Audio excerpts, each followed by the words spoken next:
وقل رب أدخلني مدخل صدق وأخرجني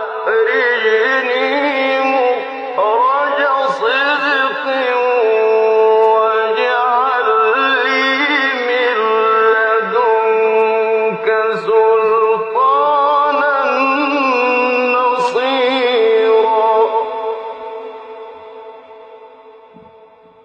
بسم الله الرحمن الرحيم والصلاة والسلام على أشرف المرسلين سيدنا محمد وعلى آله وصحبه أجمعين. اللهم اجمعنا عليك ولا تكلنا إلا إليك. أرنا اللهم الحق حقا وارزقنا اتباعه وأرنا الباطل باطلا وارزقنا اجتنابه واجعلنا من عبادك الصالحين وأوليائك المقربين برحمتك يا أرحم الراحمين. Aujourd'hui nous allons entamer le commentaire de sourate Al-A'la qui est la 87e sourate dans l'ordre des sourates du Coran. Et les savants l'ont placé, de par son importance, ils l'ont placé à la tête du dernier hizb du Coran. Vous savez que cette subdivision en 60 hizb, ou en 30 juz, les savants l'ont faite pour permettre aux musulmans de terminer la lecture du Coran en un mois, à savoir lire 2 hizb, ou bien un juz par jour.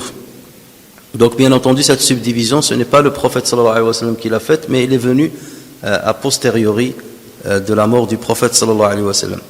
Commençons comme toujours par la carte d'identité de cette sourate, en commençant par ses titres. Il y a 4 titres qu'on a donnés à cette sourate, et ça encore une fois pour confirmer que comme on dit les intitulés des sourates ne sont pas tawqifiyya, ce n'est pas forcément Allah Azza wa Jal qui a donné le titre de ces sourates, c'est soit le prophète sallallahu alayhi wa sallam, soit les compagnons après, soit les exégètes qui vont donner les titres aux sourates. Cette sourate est le plus connue par sourate Al-A'la, et ceci en référence au dernier mot cité dans le premier verset, Sabbih isma rabbika Al-A'la, qui correspond à un des attributs d'Allah Azza wa Jal. Et c'est bien entendu la majorité des savants qui ont opté pour ce choix. Le deuxième titre, c'est le titre qui a repris tout le premier verset. Surat Sabbih isma rabbika al-a'la. Et ça, on voit que ça se répète assez souvent, que certains savants choisissent tout le premier verset comme titre. C'est d'ailleurs le titre qui a été donné par l'imam al-Bukhari, par Abdul Razzaq as-San'ani, par Jalal Din as-Suyuti et par le grand exégète Ibn Jarir at-Tabari. Le choix de ce titre n'est pas anodin, c'est parce qu'il se base sur un hadith rapporté sur le prophète sallallahu alayhi wa sallam. C'est un hadith rapporté par le Bukhari et Muslim sur Jabir ibn Abdillah radiyallahu anhu qui dit: Mu'adh ibn Jabal, un des compagnons du prophète sallallahu alayhi wa sallam, a dirigé la prière de l'Isha dans le quartier où il habitait. Il avait l'habitude de diriger la prière de l'Isha dans le quartier où il habitait, et il avait pris l'habitude d'allonger la prière. Et certains musulmans parmi ceux qui priaient derrière lui se sont plaints auprès du prophète sallallahu alayhi wa sallam, au point que certains même avaient pensé de couper la prière et de quitter l'assemblée en pleine prière. Et le prophète sallallahu alayhi wa sallam n'a pas apprécié ce que faisait Mu'adh ibn Jabal. C'est alors qu'il l'a convoqué et il lui a dit: Afattanun anta ya Mu'adh, ayna anta an sabbih isma rabbika al-a'la wad-duha wa idha as-sama'u fatarat. Donc il lui a dit: es-tu un semeur de troubles, ô Mu'adh? Où est-ce que tu en es par rapport à il lui a cité pourquoi tu récites des longues sourates, où est-ce que tu en es par rapport à des sourates qui sont petites? Et il a donné l'exemple de ces sourates-là. Il a dit: où est-ce que tu en es avec Surat Sabbih isma rabbika al-a'la? Et c'est ainsi qu'il l'a intitulé. Ensuite il a dit Wad-duha, Surat Wad-duha. Et donc ce qui prouve qu'il a intitulé Surat Wad-duha par le premier verset, Wad-duha. Et ensuite il lui a dit Wa idha as-sama'u fatarat, en reprenant les premiers versets de chacune de ces 3 sourates. Et donc c'est en se basant sur ce hadith que des savants lui ont attribué ce titre-là. Un autre hadith rapporté par At-Tirmidhi sur An-Nu'man ibn Bashir radiyallahu anhu qui dit: le prophète sallallahu alayhi wa sallam avait l'habitude de lire le jour de l'Eid, bien les jours de l'Eid et le jour du Jumu'ah, Sabbih isma rabbikal a'la. Donc Nu'man ibn Bashir a donné ce titre-là, Sabbih isma rabbikal a'la, et donc certains savants ont repris le titre dans sa globalité. Il y a un troisième titre, c'est Surat Sabbih, en ne prenant en compte que l'injonction qu'a fait Allah Azza wa Jal à son prophète, glorifie, c'est-à-dire le premier mot du premier verset.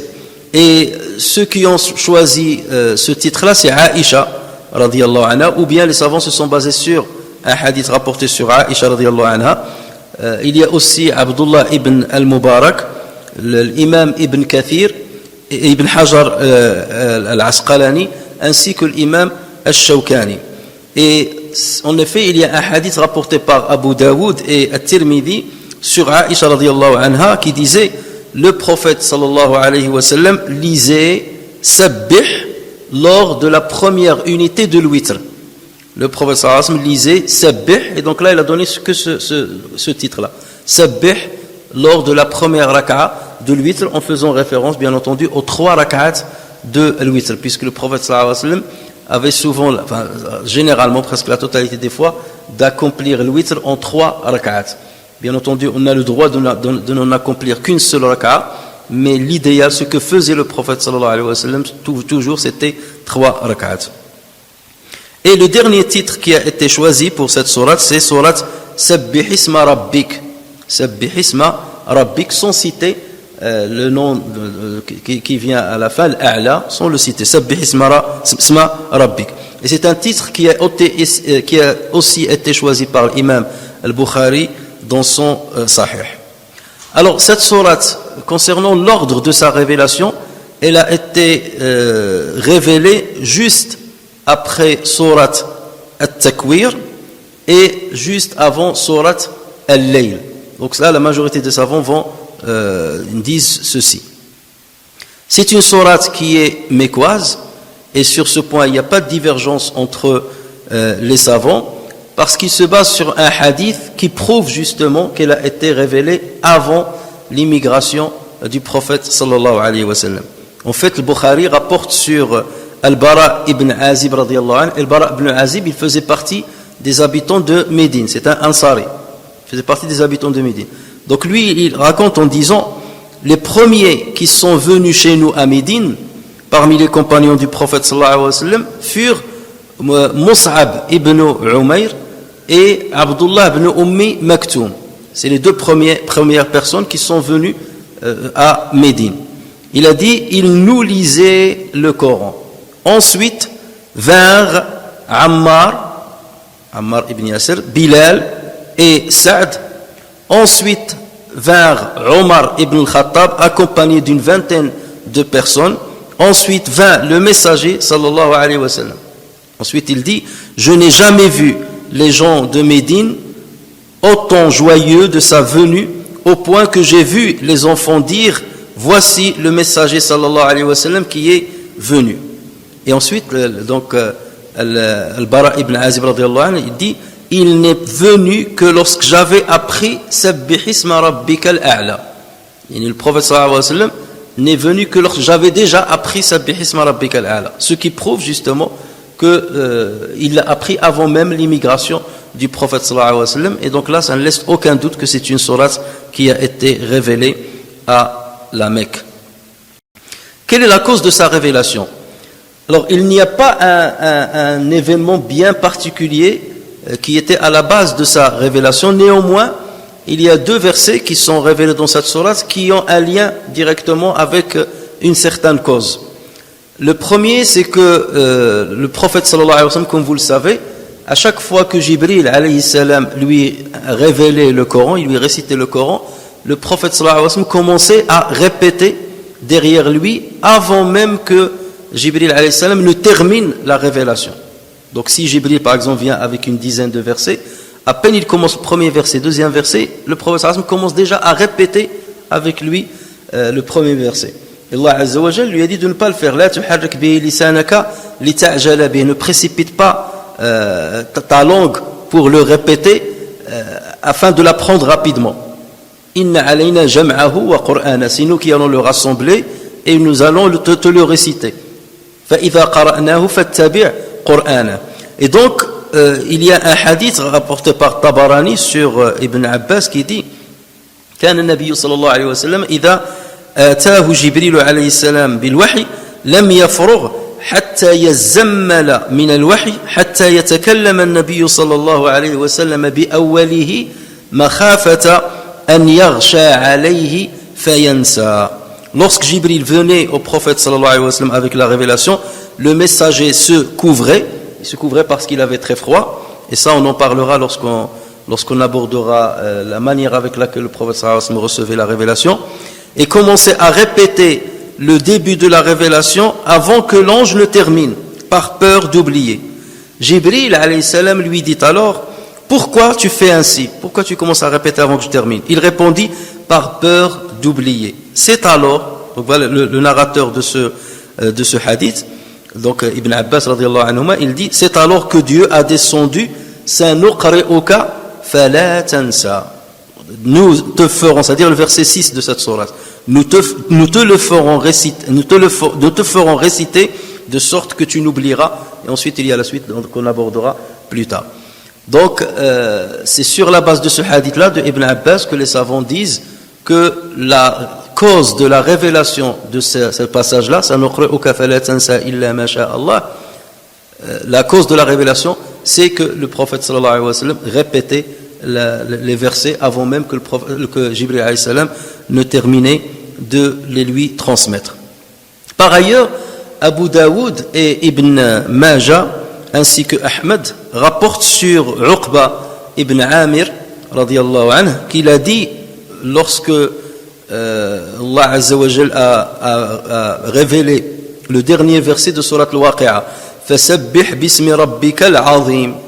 Donc Uqba ibn Amir a dit, lorsqu'Allah Azza wa Jal a révélé ce verset-là, le dernier verset de Surat Al-Waqi'a, le prophète sallallahu alayhi wa sallam nous a dit: mettez-la dans votre génuflexion. C'est-à-dire cette formule-là, répétez-la lors de votre génuflexion. Et donc c'est à partir de là que le prophète sallallahu alayhi wa sallam ainsi que tous les musulmans ont commencé à dire Subhana Rabbiyal Azim wa bihamdihi lors de la génuflexion. Donc c'est après la révélation de ce verset de Surat Al-Waqi'a.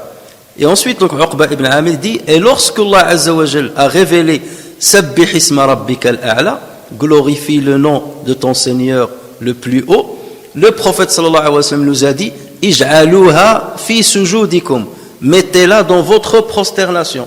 Et c'est à partir de là que tous les musulmans ont commencé à dire Subhana Rabbiyal A'la wa bihamdihi lors de la prosternation.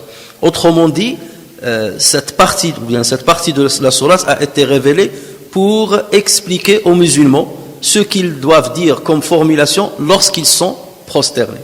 Donc les savants considèrent cela comme une cause de révélation. Quels sont les mérites de cette sourate? Il y a un hadith rapporté par l'imam Ahmed sur Ali ibn Abi Talib radiyallahu anhu qui dit: le messager de Dieu aimait cette sourate Sabbih isma rabbikal a'la. Toutefois ce hadith est faible, donc on n'est pas obligé de le prendre en compte, mais bien entendu son sens est valide, puisque comme on l'a vu, le prophète sallallahu alayhi wa sallam aimait à réciter cette sourate dans certaines prières bien particulières. On a vu avec le hadith de Aïcha, donc le prophète sallallahu alayhi wa sallam l'a récité dans la première raka'a du witr. Ça veut dire quotidiennement, pratiquement, il répétait cette sourate. Et il aimait à la réciter lors des prières de l'Eid et lors de la prière du vendredi. Or, ce sont des prières qui rassemblent les foules des musulmans. Donc le prophète sallallahu alayhi wa sallam voulait réciter devant les musulmans cette sourate. Et forcément, s'il faisait ainsi, c'est parce qu'il sait que cette sourate regorge de moralité, regorge de leçons, et qu'il voulait interpeller les musulmans sur ces perles qui existent dans cette sourate. Et c'est pour cela qu'il choisissait les jours de grands rassemblements de prières pour la réciter dans la première raka'a. Il l'a récité dans la première raka'a de Salat al-Eid et il l'a récité dans la première raka'a de Salat al-Jumu'ah. Et concernant le witr, le prophète sallallahu alayhi wa sallam disait, là aussi c'est une prière qui est importante, même s'il est surérogatoire. Inna Allah witrun yuhibbul witra fa'awtiru ya ahl al-Qur'an. C'est un hadith rapporté par Tirmidhi et qui est Hassan. Donc Dieu est impair et il aime ce qui est impair. Alors accomplissez le witr aux gens du Coran. Quelles sont les thématiques abordées par cette sourate? Elle aborde plusieurs thématiques. La première, c'est la glorification de Allah Azza wa Jal, suggérant ainsi son unicité. Et on va s'attarder sur cela. C'est normalement le premier verset. Sabbih isma rabbika al-a'la. La deuxième thématique, c'est la création parfaite de l'homme, ainsi que celle des végétaux, qui représentent bien entendu la base de toute la chaîne alimentaire. La troisième thématique, c'est cette thématique dans laquelle Allah Azza wa Jal rassure le prophète sallallahu alayhi wa sallam quant à la sauvegarde du Coran. Autrement dit, c'est Allah Azza wa Jal qui se charge et qui est garant de la sauvegarde du Coran et que rien ne va disparaître de cette parole.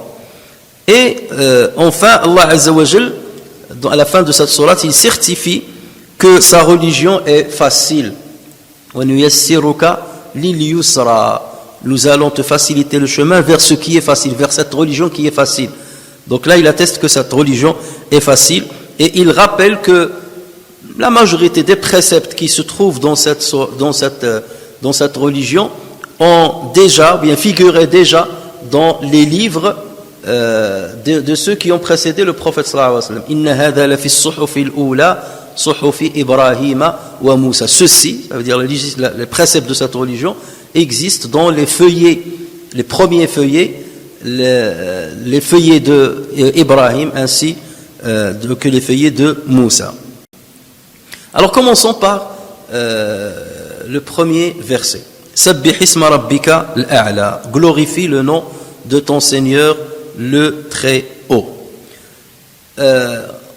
On dit à chaque fois, donc on insiste sur la manière avec laquelle la sourate commence. Donc comme vous voyez, cette sourate commence par at-tasbih.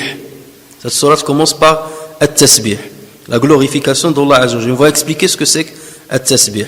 Dans le Coran, il y a en tout 7 sourates qui commencent ainsi. 7 sourates dans le Coran qui commencent par at-tasbih. La première, c'est sourate Al-Isra, le voyage nocturne, sourate 17. Subhanalladhi asra bi'abdihi, donc subhana. Et ici, donc, tasbih est venu sous la forme d'un substantif. Subhana. Subhanalladhi asra bi'abdihi laylan min al-masjid al-haram ila al-masjid al-aqsa. Gloire à celui qui fait voyager de nuit son serviteur de la mosquée sacrée à la mosquée la plus éloignée. Donc le tasbih ici a été cité sous sa forme de substantif. Subhana. La deuxième sourate, c'est sourate Al-Hadid, sourate 57. Et Allah Azza wa Jal dit Sabbaha lillahi ma fi samawati wa ma fil ard.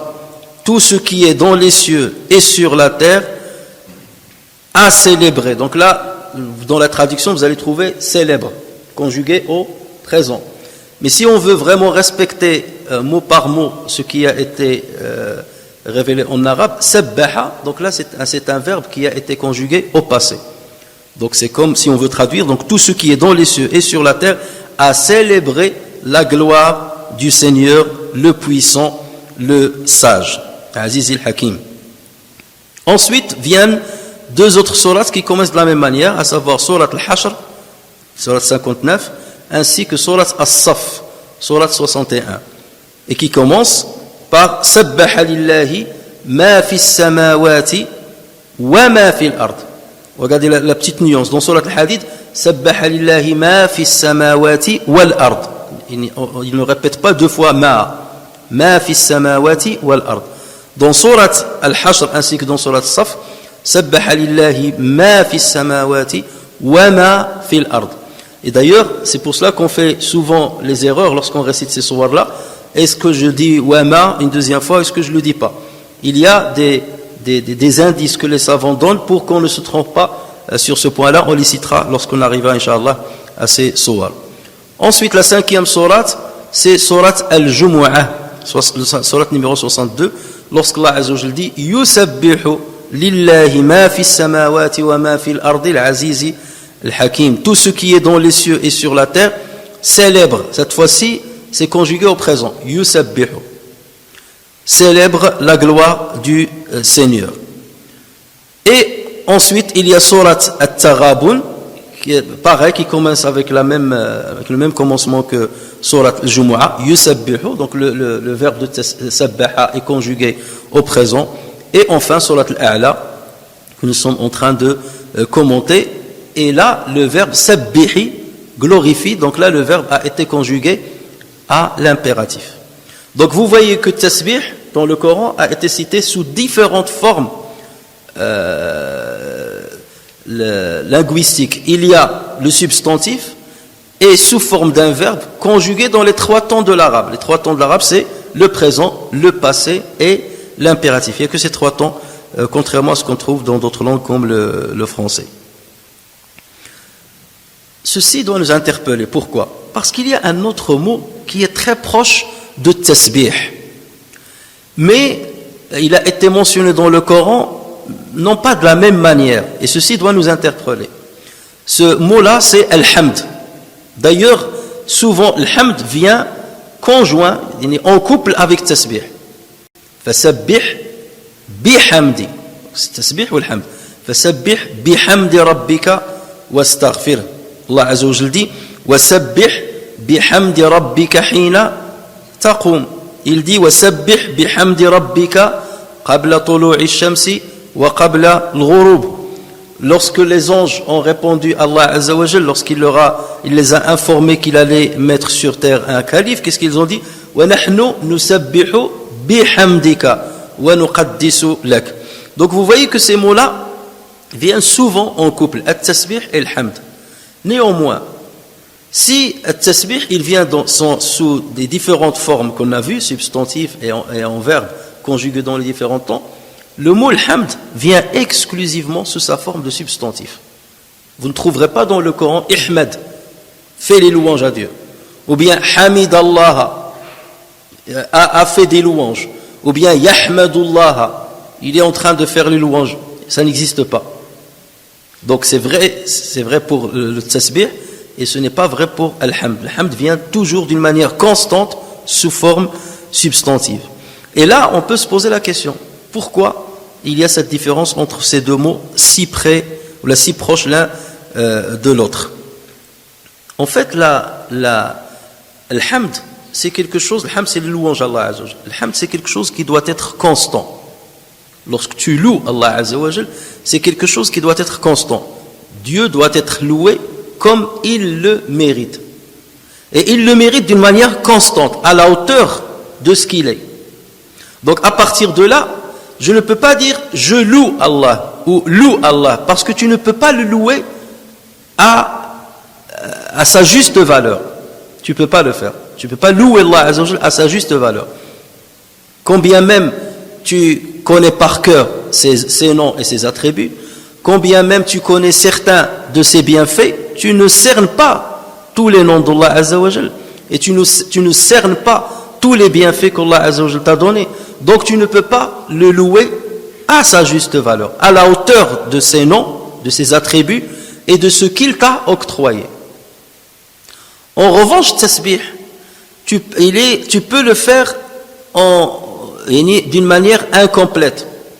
Tasbih, c'est une action de l'être humain envers Allah Azza wa Jal. Les louanges, ils restent constants. Ils sont tels que Allah Azza wa Jal doit le mériter. Et tasbih, il peut être plus ou moins fort, plus ou moins bien accompli, selon, bien entendu, le croyant et selon son effort personnel. Et là, ça va nous pousser justement à comprendre c'est quoi la signification de sabbaha et la signification de l'hamd. C'est quoi la différence entre tasbih et l'hamd?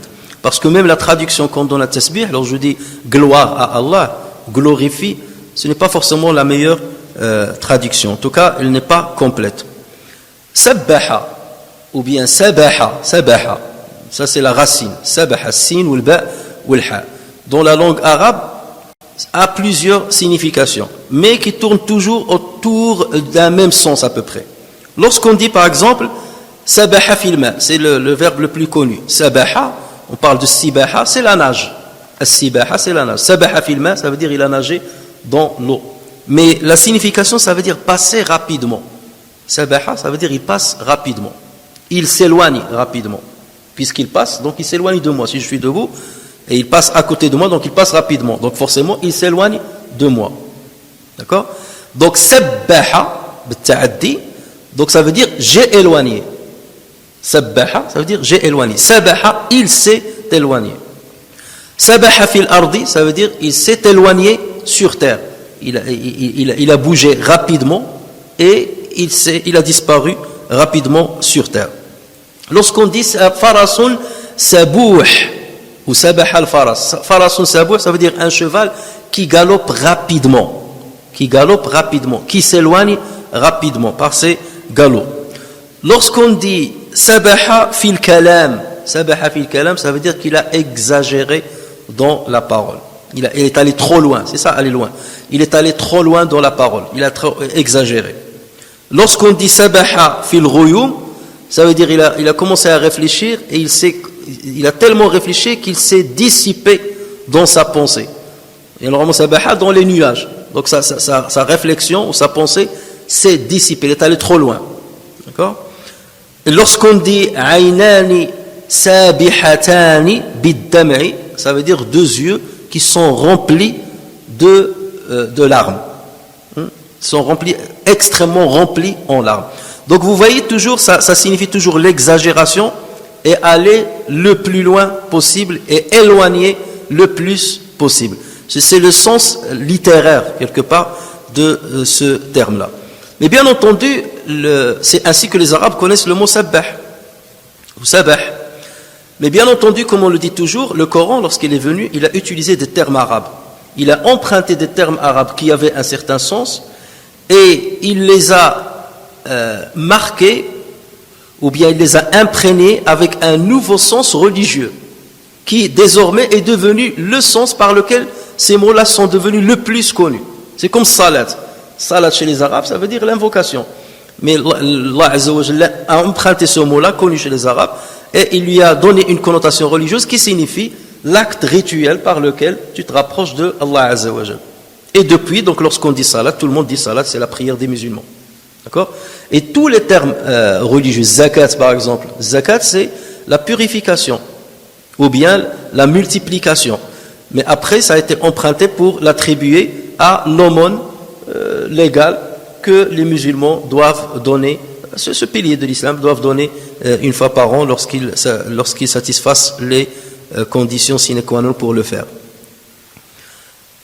Maintenant, quelle est la signification religieuse de sabbaha? Sabbaha, ma'na nazzaha.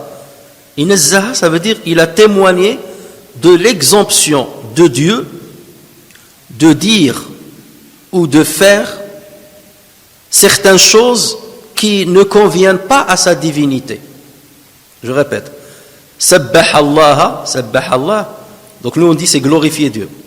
Mais la vraie signification c'est témoigner de l'exemption de Dieu, l'éloignement de Dieu de certaines choses, qu'il s'agisse de certains attributs qu'on va lui attribuer ou de certains actes qui ne correspondent pas à la grandeur de sa majesté, à la grandeur de sa divinité.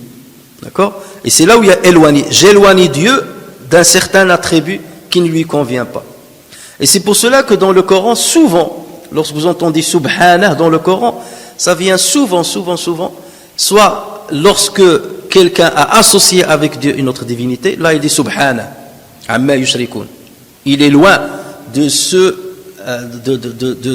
à quoi ils lui ont associé une autre divinité. Ou bien lorsqu'on attribue à Dieu un enfant. وَقَالُوا اتَّخَذَ الرَّحْمَنُ وَلَدًا. Ils disent le Ar-Rahman a pris un enfant.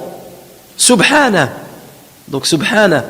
Tout de suite il dit Subhana, qu'il est loin de ce qu'ils lui ont attribué. Donc c'est ça, éloigner Dieu de certaines choses qui ne conviennent pas à sa grandeur. وقالوا اتخذ الله ولدا سبحانه بل له ما في السماوات والأرض كل له قانتون. Et ils dirent Allah s'est donné un fils, gloire à lui, subhanah, gloire à lui. Non, c'est à lui qu'appartient ce qu'il y a dans les cieux et la terre, et c'est à lui que nous obéissons. Et c'est lui que nous obéissons. Innama Allahu ilahun wahid subhanahu an yakuna lahu walad. Allah n'est qu'un Dieu unique, il est trop glorieux, subhanah. Il est trop glorieux pour avoir un enfant. Il est loin de cette thèse-là qui est celle de lui attribuer un enfant. Donc vous voyez, ça vient tout de suite lorsqu'on lui attribue un enfant. Ou bien lorsqu'il y a shirk, subhanahu wa ta'ala amma yushrikun, pureté à lui, il est très élevé et au-dessus de ce qu'il lui associe. Mais bien entendu, cette subhanallah, c'est une formule maintenant, aujourd'hui, qu'on utilise parfois à tort et à raison. À tort, c'est lorsque parfois tu trouves quelqu'un qui est en train de dormir ou là, qui a l'esprit dissipé, tu veux un peu attirer son attention, qu'est-ce que tu lui dis? Tu dis subhanallah, réveille-toi, subhanallah. Ça, c'est à tort, c'est pas pour ça qu'on dit cette formule. Il y a même certains que je connais qui disent subhanallah lorsqu'ils répondent au téléphone, pour ne pas dire allô, il prend le téléphone, il te dit subhanallah, ou là il dit subhanallah. C'est des choses qui... Vous voyez comment on fait perdre justement le sens à certaines formules qui ont de la grandeur dans notre religion. Et parfois on l'utilise à raison, mais on ne pense pas à la raison pour laquelle on le dit. C'est devenu un réflexe chez nous. Lorsque par exemple tu as été subjugué par la beauté de la nature, hein, tu as vu la nature, la beauté, tout ça, tu dis subhanallah. Pourquoi tu as dit subhanallah? Pour toi c'est réflexe, une exclamation. Mais qu'est-ce que tu entends par subhanallah? C'est parce que normalement le sens c'est quoi subhanallah? Alors je dis subhanallah, alors je vois quelque chose qui m'interpelle, qui est belle. C'est que ton esprit il va être attiré par cette beauté là. Et tu vas lui donner de la grandeur, tu vas attribuer de la grandeur à cette chose. Elle est belle, elle est grande. Mais après tu te ressaisis, tu dis mais qui est le créateur de cette chose? C'est Allah Azza wa Jal. D'accord? Donc je ne peux pas comparer la beauté de cette chose à la beauté de son créateur. C'est là où tu te ressaisis, subhanallah, qu'il est loin de la pensée selon laquelle je vais le comparer à cette chose-là. Parce qu'elle est sa création, c'est un contingent, alors que lui, il est le créateur. Vous voyez, c'est cela la vraie utilisation de subhanallah lorsque tu vois quelque chose qui te plaît. Et non pas une exclamation, oui c'est beau, subhanallah. Ça c'est plutôt, on va le dire, masha'Allah. Lorsque tu aimes quelque chose chez quelqu'un d'autre, pour ne pas ni le toucher par le mauvais œil, on dit masha'Allah. Ou Allahumma barik. Mais subhanallah, son sens c'est cela. Donc il faut maintenant que dorénavant, on comprend le sens de cette formule assez répandue chez les musulmans. Parmi les caractéristiques de subhanallah, c'est que vous savez que le prophète sallallahu alayhi wa sallam nous a appris à faire une invocation après la fin d'une assise, ce qu'on appelle kafaratu al-majlis. Kafarat al-majlis, ça veut dire la formule qui va quelque part, ou par laquelle Allah Azza wa Jal va nous purifier des péchés qu'on a commis pendant l'assise. Qu'est-ce qu'on dit? Subhanaka Allahumma wa bihamdik nashhadu an la ilaha illa anta nastaghfiruka wa natubu ilayk. Et on dit souvent Subhana rabbika rabbil izzati amma yasifun wa salamun ala al-mursalin walhamdulillahi rabbil alamin. Subhana rabbika, voilà subhana. Subhana rabbika rabbil izzati amma yasifun. Subhana rabbik, ça veut dire gloire à wa subhan. On va la traduire par gloire, d'accord? Seulement pour nous rapprocher du sens. Gloire à ton Seigneur, le Seigneur, rabbika rabbil izza, le Seigneur de la toute-puissance. Amma yasifun, subhana rabbika rabbil izzati amma yasifun. Donc gloire au Seigneur de la toute-puissance, bien au-dessus des caractéristiques fallacieuses qu'on lui attribue. Des caractéristiques fallacieuses qu'on lui attribue. Ces caractéristiques, tu peux les dénombrer.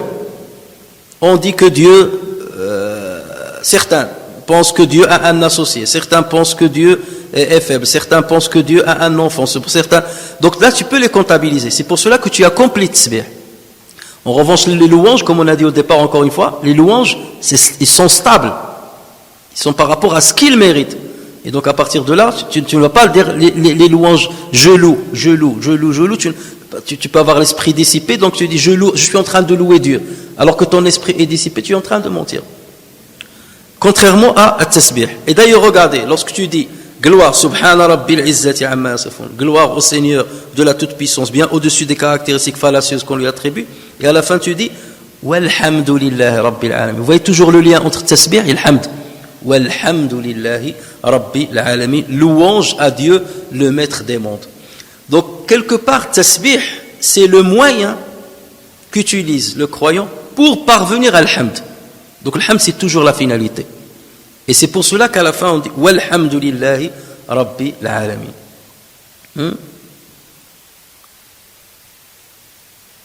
Et d'ailleurs, Allah Azza wa Jal, il le dit même par rapport aux anges.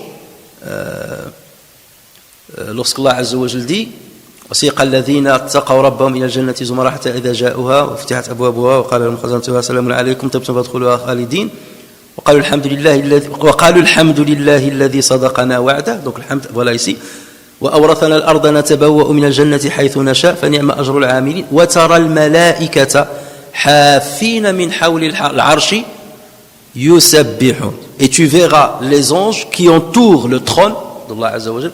وترى الملائكة حافين من حول العرش يسبحون. Ils glorifient.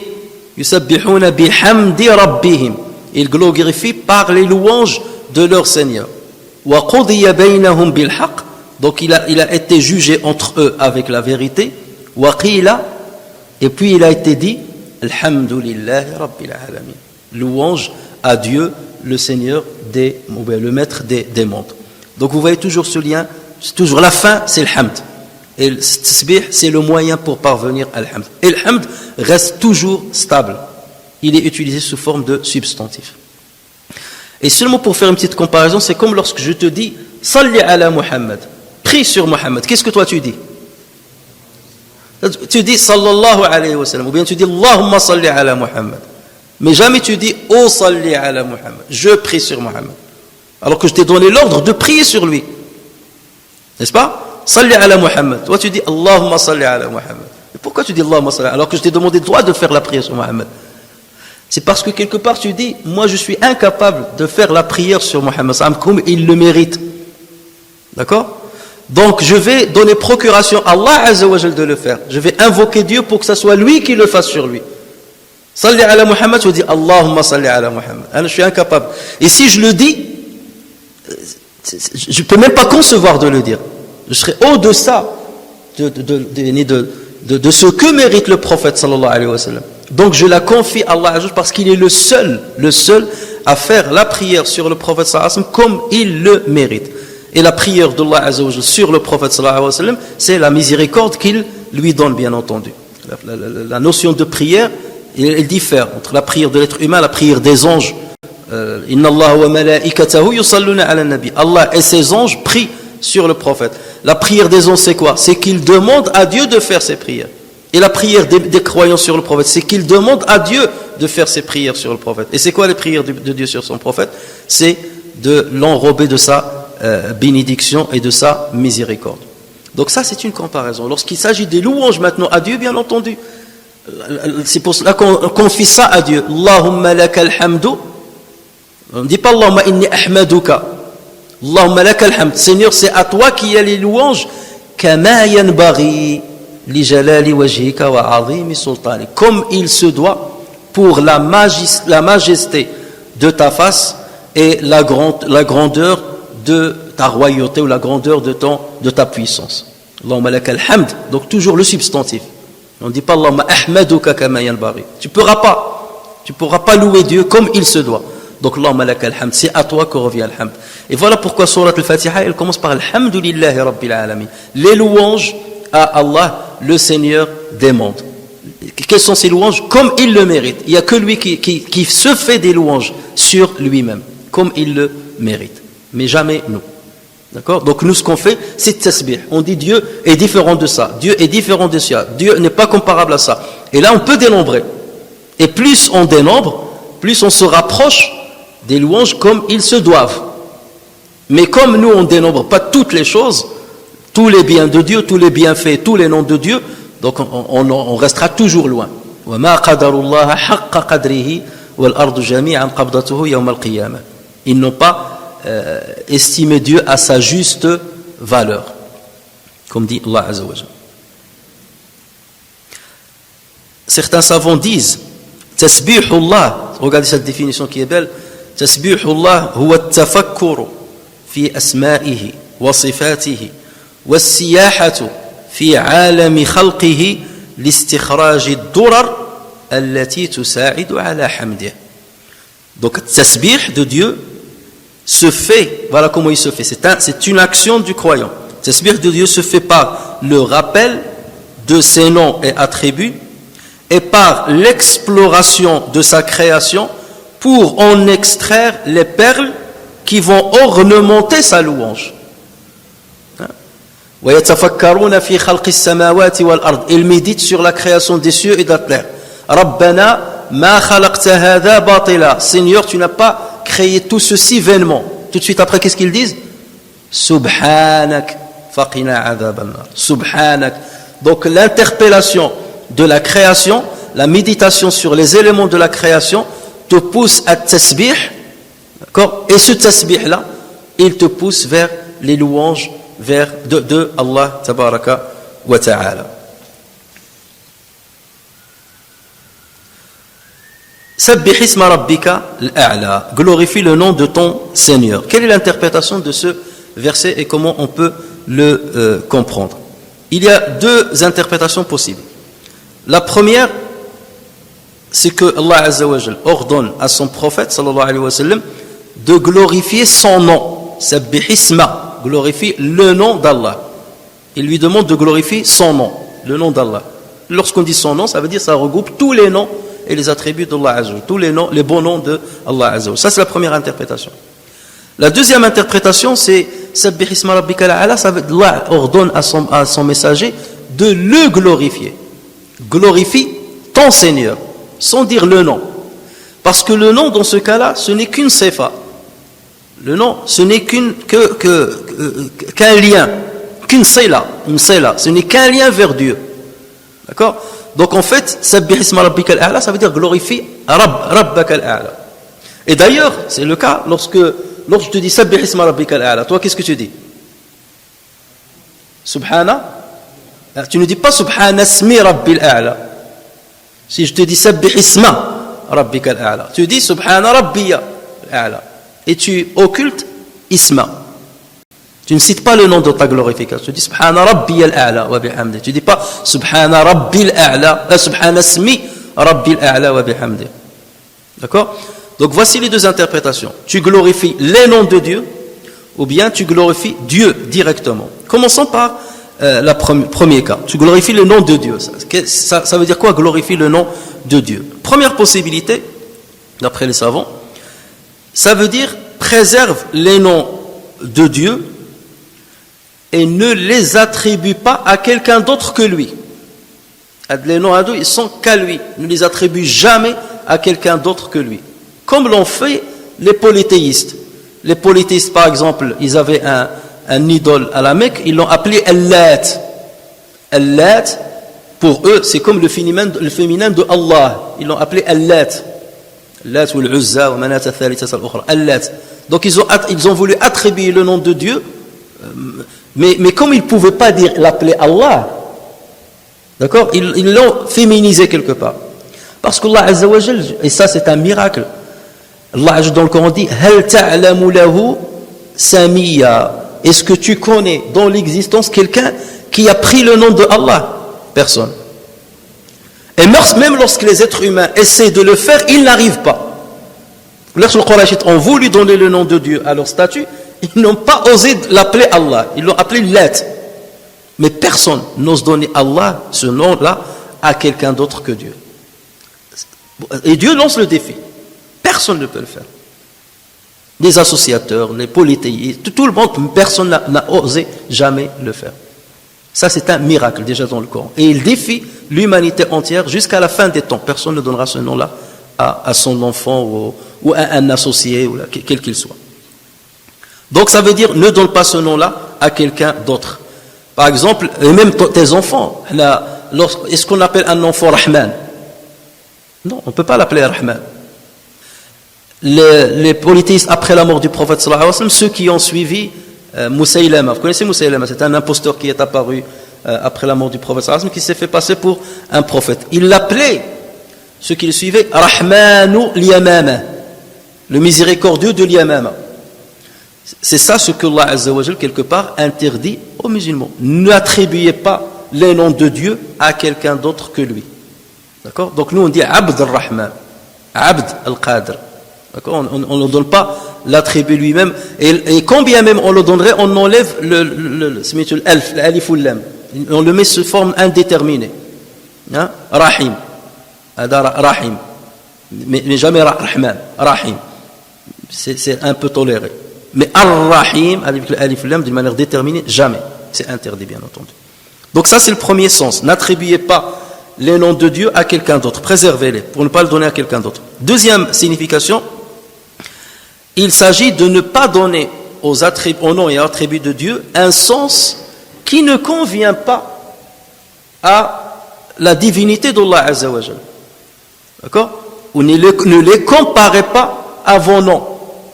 Par exemple, tu vas expliquer Rahman et tu vas commencer à expliquer Rahman, c'est comme une mère qui... Non, Rahma, la miséricorde d'une mère envers son enfant, n'a pas à être comparée avec la miséricorde d'Allah tabaraka wa ta'ala. Donc n'expliquez pas ou ne donnez pas le sens aux attributs de Dieu que vous attribuez à d'autres personnes, aux contingents. Ça, c'est la deuxième signification. Troisième signification, sabbihisma, ça veut dire ne mentionne pas le nom de Dieu alors que tu es distrait. Attends que tu sois concentré, fait khushu' wa ikhbat, pour citer le nom de Allah. Lorsque tu le cites, frémis à l'évocation d'Allah. Il faut que ton cœur soit présent lorsque tu cites ces noms. La quatrième possibilité, c'est glorifier les noms de ton Seigneur en méditant sur leur sens.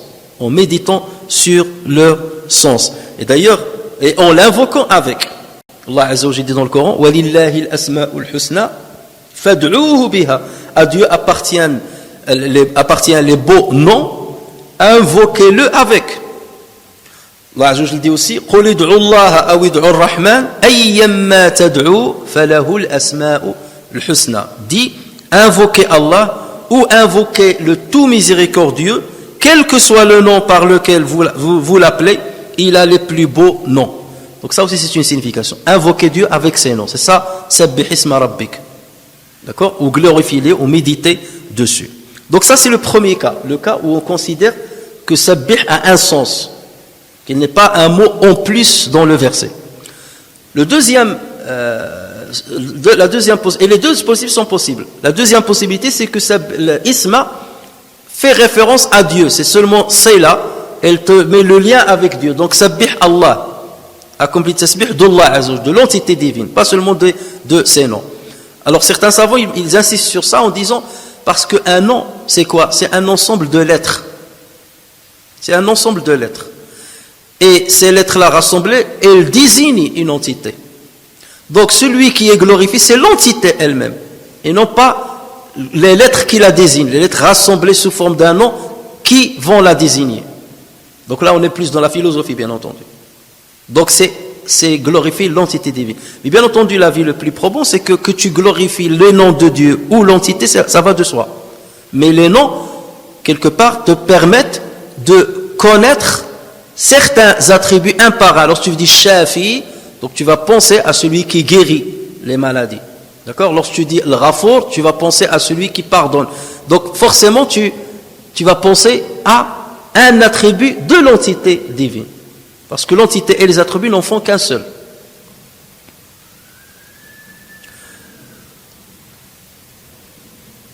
Et c'est pour cela, donc, comme on a dit, qu'ils avancent comme argument de dire Lorsque tu dis à quelqu'un Sabbih isma rabbikal a'la, il dit Subhana rabbiyal a'la. Il ne dit pas Subhana smi rabbil a'la. D'ailleurs, c'est ce qu'on fait pendant al-ruku'. Alors, pour d'autres exégètes, Sabbih isma rabbikal a'la, c'est accomplis la prière au nom de ton Seigneur le Très-Haut, et pas au nom d'autre chose ou d'une autre manière. Parce que tasbih a un autre sens. Tasbih, ça veut dire la prière. Tasbih, ça veut dire la prière. Regardez dans Surat Al-Isra, Allah Azza wa Jalla dit Fasubhanallahi hina tumsuna wa hina tusbihun. Tous les exégètes sont unanimes pour dire que Fasubhana ici, ça veut dire priez Allah, accomplissez la prière hina tumsun de soi wa hina tusbihun. C'est ça, Fasubhanallah hina tumsuna wa hina tusbihun, ça veut dire dites ce terme-là lorsque vous êtes en train de faire la prière, priez. Donc tasbih subhana ici, ça veut dire la prière. Donc Sabbih isma rabbikal a'la, ça veut dire prie au nom de ton Seigneur et ne prie pas d'une autre manière. Et ceci, selon certains savants, fait référence à la prière des Qurayshites avant l'avènement de l'islam. Allah Azza wa Jalla dit à propos de leur prière وَمَا كَانَتْ صَلَاتُهُمْ عِنْدَ الْبَيْتِ إِلَّا مُكَاءً وَتَصْدِيًا. Leur prière à côté de la maison c'est le Kaaba, leur prière à côté de la maison n'était que muka. Et le muka, c'est quoi? Le muka, c'est les sifflements. Donc eux, lorsqu'ils adoraient Dieu, leur prière se faisait par des sifflements et par des battements des mains, par des applaudissements des mains. Donc voilà comment était leur prière. Donc là, Allah Azza wa Jalla lui a dit, ce n'est pas ainsi qu'il faut faire cette prière. Fais la prière avec le nom de ton Seigneur, en évoquant ton Seigneur pendant la prière. Donc tu vas réciter le Coran, tu vas glorifier Dieu dans ton recours, tu vas dire Sami Allahu, tu cites Allah, Sami Allahu liman hamida, Allahu Akbar. Lorsque tu te prosternes, Subhana Rabbiya al-A'la, donc dans n'importe quelle station, tu es en train de mentionner Allah Azza wa Jalla. Donc accomplis, c'est ça le sens, accomplis ta prière avec l'évocation du nom d'Allah Azza wa Jalla à n'importe quelle station que tu accomplis pendant cette prière. Maintenant, quelle est la différence? C'est ça la question qui se pose. Quelle est la différence entre Sabbih isma ou Sabbih bismi? Dans Surat Al-Waqi'a, Allah Azza wa Jalla dit Fasabbih bismi rabbika al-azim. Fasabbih bismi. Ou ici, il dit Sabbih isma. Donc il n'y a pas le ba. La lettre de le ba, qu'est-ce qu'elle signifie? Est-ce qu'elle a un sens ou pas? Fasabbih bismi, glorifie par le nom. Ou Sabbih isma, glorifie le nom. Est-ce qu'il y a une nuance? Pour certains, ils disent il n'y a pas de différence. Le ba ici, zaïda. Ils disent zaïda, ça veut dire c'est un ba en plus, qui n'a pas de sens. Quelle est votre preuve que ça n'a pas de sens? Ils disent parce que dans un autre endroit, Allah Azza wa Jalla, Maryam, Allah Azza wa Jalla, il parlait de Maryam alayhi salam. Lorsque Maryam elle voulait accoucher, Allah Azza wa Jalla, qu'est-ce qu'il lui a dit? Il lui a dit wa huzzi ilayki bi jid'in nakhlati tusaqit alayki rutaban janiya. Huzzi ilayki, ça veut dire secoue vers toi le tronc du palmier et il va descendre, il va faire tomber sur toi des fruits qui sont mûrs et fraîches. Donc ils disent le ba là n'a pas de sens. Zaïda, il est en plus. C'est comme le fait de dire wahuzzi ilayki jid'an nakhlati. Huzzi ilayki jid'an nakhlati, fait bouger le tronc. Donc le ba a dit qu'il est en plus. Voilà comment ils avancent. Et ce ba, on le trouve souvent dans le Coran. Lorsqu'Allah Azza wa Jalla parle de la manière avec laquelle on doit accomplir les ablutions. À la fin, lorsqu'il arrive au pied, qu'est-ce qu'il dit? Wamsahu, là, lorsqu'il parle des cheveux, de la tête. Wamsahu bi ru'usikum. Il n'a pas dit msahu ru'usakum. Surat Al-Ma'ida, verset 5. Msahu bi ru'usikum. Essuyez, la traduction, vous allez trouver, essuyez vos têtes. Alors, mais Dieu n'a pas dit wamsahu ru'usakum. Il a dit bi ru'usikum. Ils disent non, le ba là, il est en plus, zaïda. Donc il faut essuyer toute la tête. C'est ça ce que disent par exemple les malikites. Il faut essuyer toute la tête. Ça c'est pour ceux qui disent que le ba est zaïda. Donc sabbih bismi ou sabbih isma, c'est pareil. Pour d'autres non, ils disent non, il ne convient pas qu'Allah Azza wa Jalla rajoute une lettre dans le Coran sans qu'il n'y ait un sens. Parce qu'il y a une règle sur laquelle s'accordent beaucoup de savants, la majorité de savants, az-ziyadatu fil mabna tadullu ala az-ziyadati fil ma'na. L'ajout dans la construction sémantique de la phrase signifie l'ajout dans le sens. C'est qu'il y a quelque chose de plus. Donc le ba a un sens. Et le ba pour eux, il signifie tab'id. Ça veut dire, lorsqu'il l'a fait rentrer, c'est pour montrer que ce n'est pas la totalité. Et il revient justement à le verset qui parle de Maryam alayhi salam. Lorsqu'Allah a dit il dit c'est pas possible que Maryam, aussi faible qu'elle fut, fasse bouger le tronc d'un palmier. Et là il s'agit d'un palmier mûr, il y a des dates, ça veut dire qu'il est grand. Est-ce que toi tu peux bouger le tronc d'un palmier? Tu peux pas. Donc lorsqu'Allah lui a dit donc le ba c'est pour dire secoue une petite partie du tronc, prends un petit côté sur le tronc et fais-le secouer, pas tout le tronc. Fais l'acte et Allah va faire quand même tomber les dates. Donc c'est ça le ba. Et ils viennent au verset où Allah parle de manière de faire les ablutions. Wamsahu bi ru'usikum, ils disent le ba signifie tab'id, ça veut dire qu'il suffit d'essuyer une partie de ta tête. Voilà par exemple pourquoi chez les Ahnaf et chez les Shafi'ites, ce n'est pas une obligation d'essuyer toute la tête. Et il dit si tu essuies, certains disent le 1/3 de la tête, c'est pour ça vous voyez par exemple Ahnaf, ils essuient ils font comme ça. Lorsqu'il fait ses ablutions, il fait que comme ça, une petite partie comme ça, et ces ablutions sont valides. Chez les Malikites, elles ne sont pas valides. D'accord? Parce que le ba là pour eux est les zaïda. Maintenant, revenons. Sabbih bismi rabbika al-azim. Dans ce cas, le ba a un sens. Sabbih bismi, ça veut dire glorifie Allah en utilisant ses noms. En utilisant ses noms. Et sabbih isma glorifie le nom directement. D'accord? Ça veut dire que lorsque toi tu commences à utiliser les noms de Dieu, tu es en train de glorifier Dieu. Lorsque tu médites dessus, lorsque tu les mentionnes, tu es en train de glorifier Dieu en passant par la mention et la méditation de ces noms. Donc il y a une petite nuance entre fasabbih bismi et sabbih isma. Il y a une petite nuance qui va dans ce sens-là. Al-a'la, sabbih isma rabbika, al-a'la. Al-a'la, c'est le superlatif de l'ali. L'ali, le plus haut. Le très haut, le plus haut. Al-a'la, c'est un superlatif encore plus que al-ali. Et il s'agit bien entendu d'un nom. Al-ali, c'est un nom de Allah Azza wa Jalla. Ici, il a été utilisé avec un superlatif. Lorsque le verbe, une remarque importante, lorsque le verbe sabbih vient dans le Coran conjugué à l'impératif. Prenez tous les versets où le verbe sabbih a été à l'impératif, qu'il s'agisse du singulier ou bien du pluriel, vous allez voir qu'il y a une caractéristique. Et ça prouve justement ces petits secrets, pourquoi on insiste dessus, parce que c'est ça qui prouve que le Coran n'a pas été rédigé par un homme. C'est pas possible qu'il pense à tous ces détails-là. Parce que il va enfreindre à certaines règles que nous sommes en train de dévoiler ici. D'accord? Donc ces petits détails sont très importants parce qu'ils nous permettent de mettre le doigt sur le caractère miraculeux du Coran et que c'est bel et bien un Dieu qui l'a bel et bien révélé. Alors lorsque ce sabbih vient donc conjugué à l'impératif, c'est que vous allez voir qu'il va être suivi juste après par un des deux noms glorieux, soit al-a'la, soit al-azim. Soit al-a'la, soit al-azim. Dans Surat al-Waqi'a, fasabbih bismi rabbika al-azim, le dernier verset. Glorifie ton Seigneur, l'azim, ça veut dire le plus grand, ou le magnifique. Donc ça, c'est des traductions qu'on peut donner. Et dans Surat al-A'la, c'est les deux fois où c'est arrivé comme ça.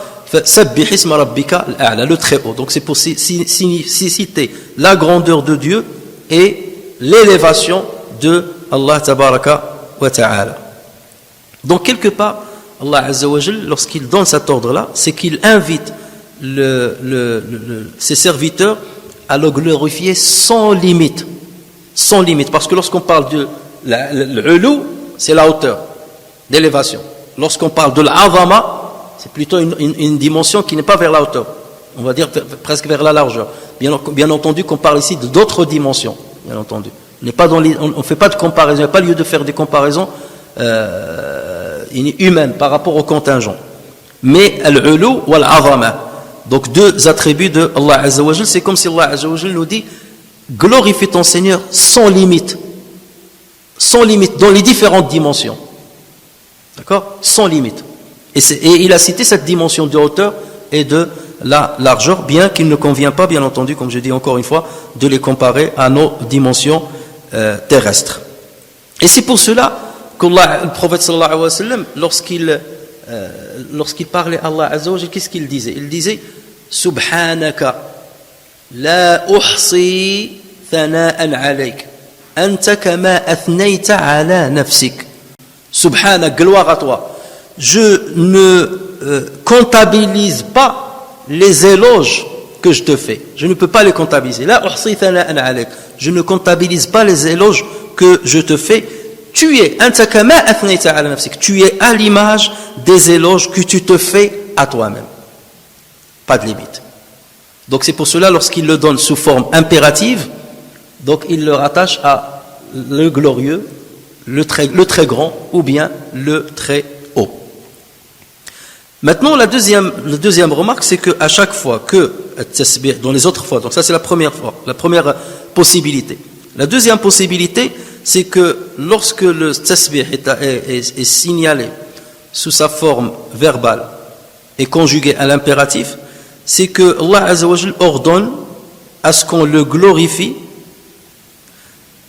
d'une manière continue ou à certains moments bien précis ou d'une manière répétitive. Il est de le faire d'une manière exagérée ou à certains moments bien précis. Donc il va spécifier les moments où il faut le faire ou bien il faut le faire sans limite. Regardez, on va citer les quelques endroits où on trouve tasbih sous forme impérative. On le trouve dans Surat Qaf, Surat 50, versets 39 et 40. Fasbir ala ma yaqulun, voilà, fasbir ala ma yaqulun wa sabbih bihamdi rabbika qabla tulu'i ash-shamsi wa qabla al-ghurub wa min al-layli fasabbihu wa adbar as-sujud. Donc supporte donc avec patience. Et là il fait référence à quoi? À l'adversité dans laquelle était le prophète sallallahu alayhi wa sallam vis-à-vis des négateurs. Donc il lui dit patiente. Supporte donc avec patience ce qu'ils disent et célèbre les louanges de ton Seigneur. Donc sabbih. Célèbre les louanges de ton Seigneur avant le lever et avant le coucher du soleil et glorifie-le une partie de la nuit et à la fin de chaque prière. Donc il est en train de lui signaler les endroits où il faut accomplir at-tasbih. On retrouve ça dans Surat At-Tur, Surat 52, versets 48-49. Wasbir لحكم ربك فإنك بأعيننا وسبح بحمد ربك حين تقوم ومن الليل فسبحه وإدبار النجوم. Donc Allah Azza wa Jal lui dit supporte avec patience, encore la patience, supporte avec la patience la décision de ton Seigneur. Tu es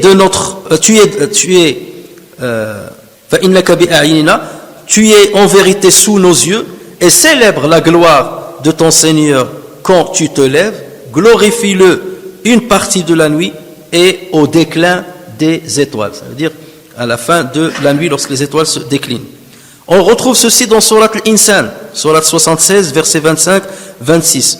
وَاذْكُرِ اسْمَ رَبِّكَ لا يدي اسمه وَاذْكُرِ اسْمَ رَبِّكَ بُكْرَةً وَأَصِيلًا وَمِنَ اللَّيْلِ فَسَبِّحْهُ وَمِنَ اللَّيْلِ فَاسْجُدْ لَهُ وَسَبِّحْهُ لَيْلًا طَوِيلًا. Et invoque le nom de ton Seigneur matin et après-midi et prosterne-toi devant lui une partie de la nuit et glorifie-le de longues heures pendant la nuit. Vous voyez, à chaque fois, il répète 2 fois la glorification dans les mêmes versets.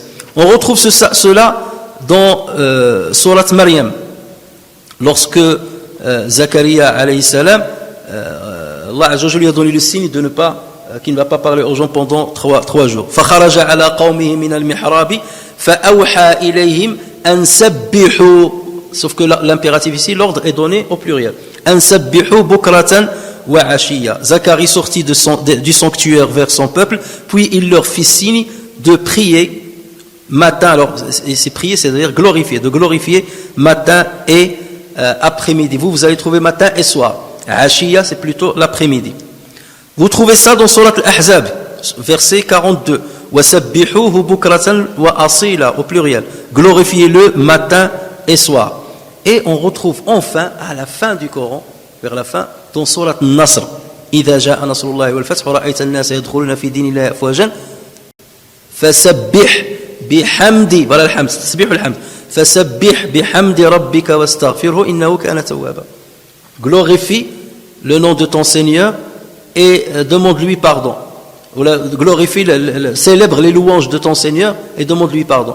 Ici, il lui dit pas quand. Vous voyez, dans les autres, il dit matin, après-midi, le soir, au déclin des étoiles, après le sujoud. Et ici, il lui dit pas quand. En fait, il faut revenir sur les premiers versets. Les premiers versets, c'est quoi? إِذَا جَاءَ نَصْرُ اللَّهِ, lorsque le triomphe d'Allah arrive. إِذَا جَاءَ نَصْرُ اللَّهِ وَالْفَتْحِ, la conquête. وَرَأَيْتَ النَّاسَ يَدْخُلُونَ فِي دِينِ اللَّهِ أَفْوَاجًا, lorsque tu verras les gens entrer dans la religion de ton Seigneur, par groupe, أفواجا. فَسَبِّحْ بِحَمْدِ رَبِّكَ وَاسْتَغْفِرْ. Là, il y a une petite nuance. Cette sourate, lorsqu'elle a été descendue, on a demandé a posteriori à Abdullah ibn Abbas, que signifie cette sourate? Qu'est-ce qu'il leur a dit? Il leur a dit, cette sourate annonce la mort du prophète sallallahu alayhi wa sallam. Rappelez-vous, on a déjà fait le commentaire de cette sourate. On lui a dit, comment tu l'as compris? Il lui a dit, parce qu'il a terminé sa mission. Ta mission, c'était de répandre l'islam, de propager l'islam, et d'enseigner l'islam. Tu l'as enseigné, tu l'as propagé, et voici maintenant que les gens, c'était la 10e année de l'Hijra, les gens ont commencé à rentrer tribu après tribu dans l'islam. Et le triomphe de Dieu est venu. Ja'a Nasrullah wal Fath. Donc là, il lui dit, continue de glorifier. Donc ça veut dire que ta mission est finie. Et puisque la mission du prophète sallallahu alayhi wa sallam est finie, c'est que l'ange Jibril va venir lui donner le choix. Est-ce que tu vas vivre, est-ce que tu veux vivre encore plus longtemps, ou est-ce que tu vas mourir? Tu veux mourir. Et bien entendu, le prophète sallallahu alayhi wa sallam optera pour le deuxième choix. Parce qu'il n'a que faire de rester sur terre. Maintenant qu'il a terminé sa mission. Et d'ailleurs, même nous, lorsqu'on termine l'adoration, dès que vous terminez la prière, Salamu alaykum wa rahmatullah, Salamu alaykum wa rahmatullah, qu'est-ce qu'on dit? Astaghfirullah, je demande pardon à Allah Azza wa Jal. Donc, fasabbih bihamdi rabbika wa astaghfir, demande-lui pardon. Et lorsqu'on termine la prière, on commence à faire tasbih, on commence subhanallah, subhanallah. Autrement dit, Allah Azza wa Jal nous dit, glorifiez-le et accomplissez tasbih, quelle que soit la situation dans laquelle vous êtes. Si vous êtes dans l'adversité, lorsqu'il a dit wasbir li hukmi rabbika, wasbir ala ma yaqulun, fasbir ala ma yaqulun, ça veut dire c'est dans l'adversité. Dans l'adversité, il faut accomplir tasbih. À n'importe quel moment de la journée, il faut accomplir at-tasbih. Au lever du soleil, au coucher du soleil, avant le lever du soleil, avant le coucher du soleil, en pleine nuit, wa min al-layl, wa ashiya, à n'importe quel endroit. Et même lorsque tu triomphes des autres, même lorsque tu parviens à tes objectifs, n'oublie pas de glorifier Allah. Que ta glorification ne soit pas seulement un moyen pour parvenir à tes desseins, pour parvenir à tes objectifs. Et une fois que tu arrives à tes objectifs, tu oublies Allah Azza wa Jalla. Non, cette glorification doit t'accompagner tout le temps, aussi bien dans l'adversité que dans la facilité, et jusqu'à ce que tu quittes ce monde-là. Jusqu'à ce que tu quittes ce monde-là. Et ceci nous montre la grandeur de tasbih.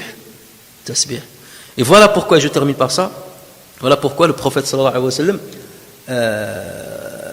nous dit dans un hadith rapporté par le Bukhari. Regardez le génie de Bukhari, ce hadith-là, il l'a laissé à la fin de son sahih. Le dernier chapitre, le 97e chapitre de Bukhari, c'est Kitab al-Tawhid, le chapitre du Tawhid. Il a commencé par Kitab al-Wahi, la révélation, et il a terminé par Tawhid. Parce que le Wahi est venu pour apprendre aux gens al-Tawhid.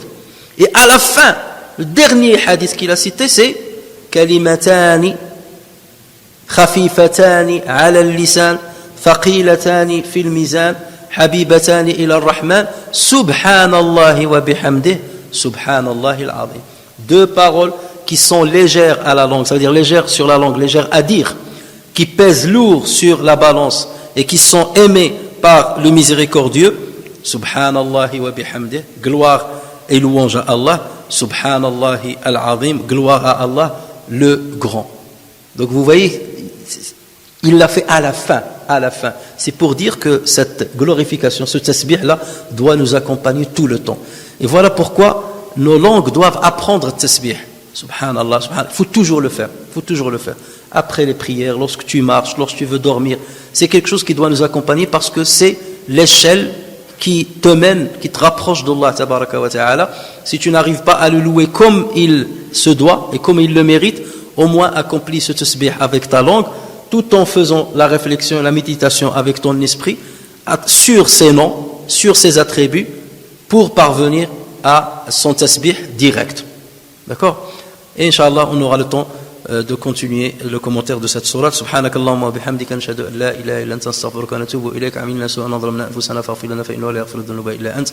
Subhana rabbika rabbil izzati amma yasifun wa salamun ala al mursalin walhamdulillahi rabbil alamin.